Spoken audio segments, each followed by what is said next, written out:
Now, Liz's boss, that's the Chancellor, Philip Hammond, Mr. Happy, could have less money to play with in next month's budget. Why is that? Well, it's up to the government's own fiscal watchdog. The Office for Budget Responsibility said that productivity had been lower in recent years than they previously thought. They had to redo their calculations too. It's a constant theme of this morning, really. It comes on top of a raft of new spending commitments from the government, which will make spreadsheet Phil's job next month even harder.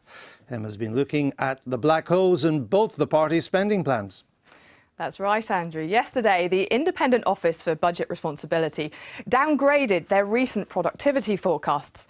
They said that productivity, which is measured by the amount generated by each worker per hour, has grown by just 0.2% a year on average over the last 5 years. According to the most recent figures, productivity is actually falling by 0.1% in the second quarter of this year. The OBR have pointed out that lower productivity will weaken the public finances and, as Andrew said, that will make the budget harder for Philip Hammond in November. And it'll be harder still because of all the new spending commitments that were made at the Conservative Party conference last week. An extra $2 billion for new affordable homes, a $10 billion extension of the Help to Buy scheme and $1.2 billion for changes to the tuition fees system.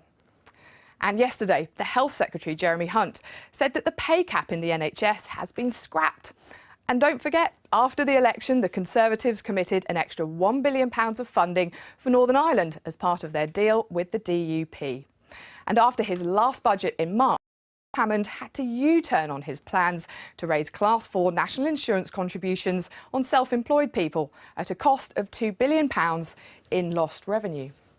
Labour have also been feeling generous at their conference. The Shadow Chancellor, John McDonnell, said he would bring existing PFI contracts, which are worth up to £200 billion, back in-house. And during the election, the Institute for Fiscal Studies said that there was a hole of at least £9 billion in Labour's tax plans. Andrew. Thanks for that, Emma.